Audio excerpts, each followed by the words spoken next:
Kaixo guztioi, como cada viernes seguiremos con los vídeos, pero hoy desde Durango. Hoy nos hemos desplazado a Durango para hacer este vídeo y para hablar sobre dos personajes ilustres, dos personajes importantes de la historia, sí, de la historia de Durango en América.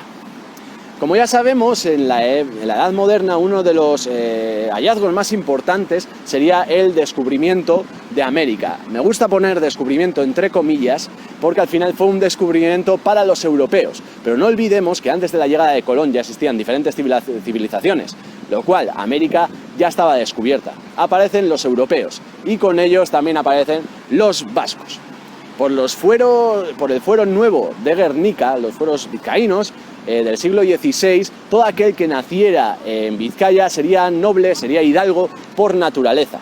Y la corona española quería a nobles en la administración, tanto la colonial como la de Castilla. Entonces, qué mejor forma de que los vascos fueran a América. Esa tradición, tanto los nobles vascos que estuvieron en América, como luego también las diferentes migraciones que han ido a América, han hecho de Sudamérica, sobre todo, una tierra, digamos, una diáspora vasca, al final por los diferentes apellidos vascos que podemos encontrar ahí, descendientes de familiares vascos. Entonces, en el descubrimiento, para hablar un poquito de este descubrimiento, primero hablaremos de Francisco de Ibarra, una persona, digamos, natural de Eibar o de Durango, no se sabe exactamente, que funda la ciudad de Durango en México.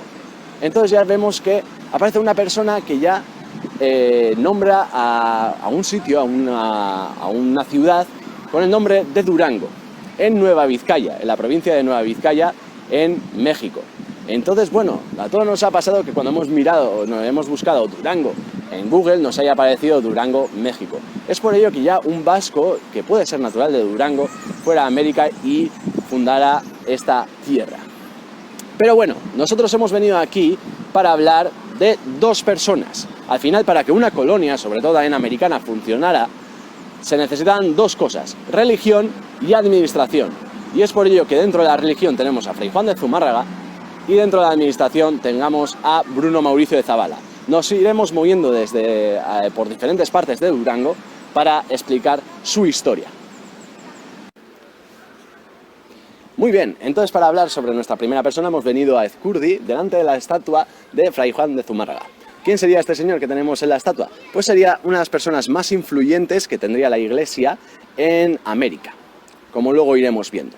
Nace en una familia de nobles, en una familia en el seno de una familia muy importante que sería de los Montserrat, de la Torre de Montserrat, en el año 1476, lo cual ya vemos que al final va a ser unas personas, bueno, sería miembro de una familia de las más influyentes que tendríamos en Durangalde.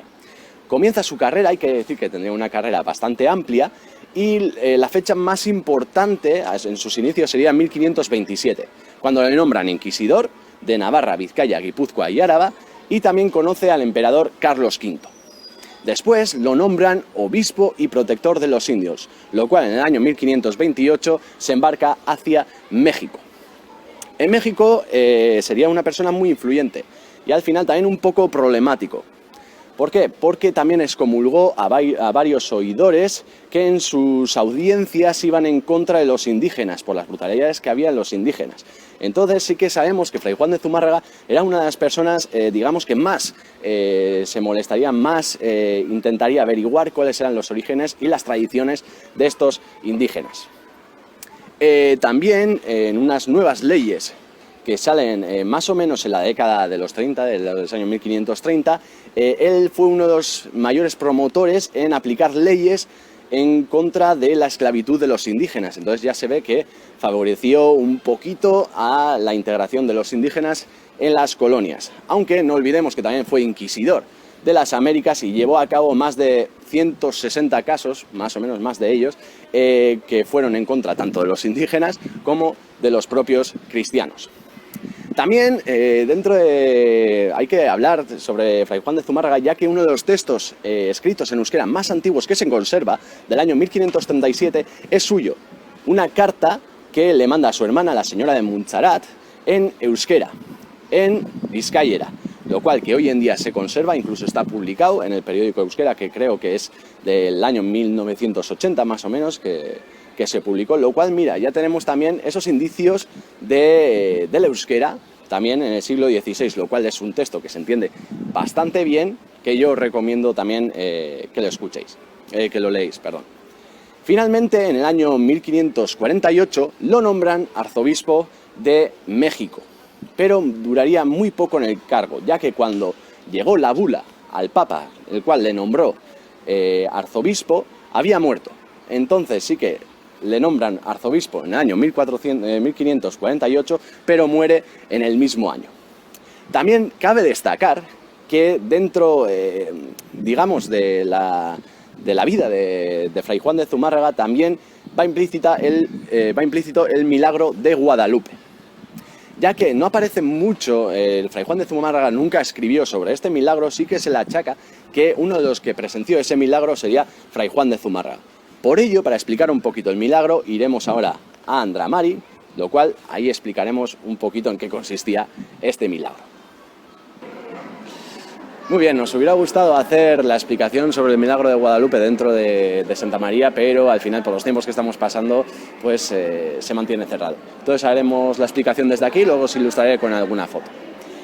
Para hablar del milagro de Guadalupe, al final mucha gente relaciona a Fray Juan de Zumárraga con este milagro, pero Fray Juan de Zumárraga nunca escribió nada sobre ello.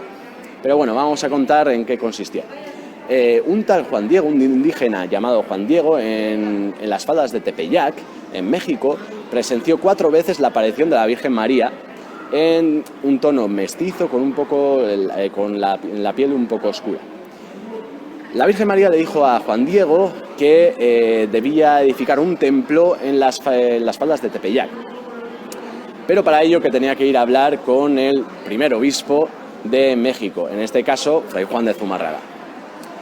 Va a casa de Fray Juan de Zumárraga y se encuentra con un Fray Juan de Zumárraga bastante escéptico, no se lo cree, no se cree este milagro y le pide una prueba a este indígena. Vuelve a Tepeyac, corta unas flores y los guarda en su ayate, que sería una bolsa, digamos, hecha de hilo. Vuelve a casa de Fray Juan de Zumárraga con esas flores, abre el ayate, caen las flores y aparece la imagen de la Virgen de Guadalupe. Es por ello que al final Fray Juan de Zumárraga accede a edificar un templo en las faldas de Tepeyac. Entonces, aunque este primero fraile, luego obispo franciscano, no se creyera el milagro, al final, después de la prueba, se lo cree y accede, aunque él nunca ha escrito sobre ello. Es por ello que dentro del templo encontramos una vidriera que nos muestra este milagro. Incluso tenemos un cuadro de la Virgen de Guadalupe, que muchos también dicen de cómo puede ser que una Virgen mexicana tenga su sitio en el templo de Santa María de Uribarri. Al final, porque está todo relacionado. Un durangués supuestamente presenció este milagro. Entonces, para explicar el siguiente personaje, nos hemos venido al lado de la Casa Zabala, que estaría justo al lado para que nos situemos del Museo de Arte y de Historia de Durango. Justo al lado. En esta casa, en el año 1682, nace Bruno Mauricio de Zabala. ¿Quién sería esta persona? Sería el capitán general y el gobernador de Río de Plata e incluso también el fundador de Montevideo, la capital de Uruguay. Sería hijo de Nicolás Ibáñez de Zabala, llamado el gobernador aquí en Durango, ya que tendría cargos administrativos en diferentes colonias de América. Entonces vuelve otra vez a Durango y adquiere ese apodo del gobernador.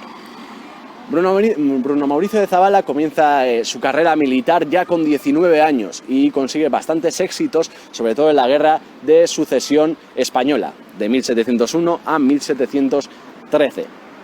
Va a favor de Felipe V e incluso tiene unas campañas bastante notables. Pierde un brazo en una de las guerras, incluso también en la batalla de Zaragoza cae preso y consigue escapar. Es por ello que ya cuando tenía 35 años, Felipe V lo nombra mariscal y después gobernador y capitán general de Río de Plata.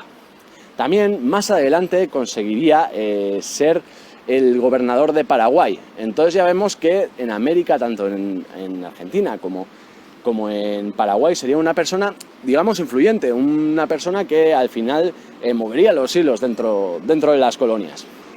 También tenemos la fundación de la capital de Uruguay, de Montevideo, la de hoy en día.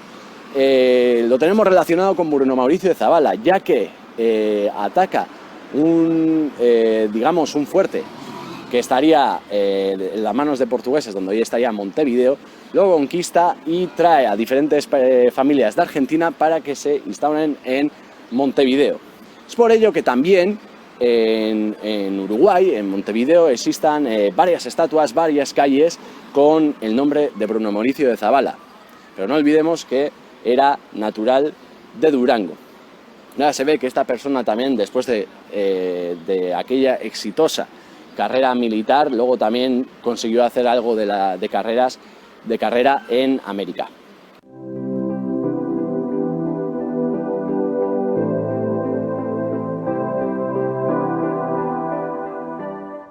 Es por ello que también en el Museo de Historia y Arte de Durango tengamos un sitio para tanto Fray Juan de Zumárraga como Bruno Mauricio de Zabala. Serían dos personas muy importantes en América y es por ello que tiene su sitio y su breve explicación.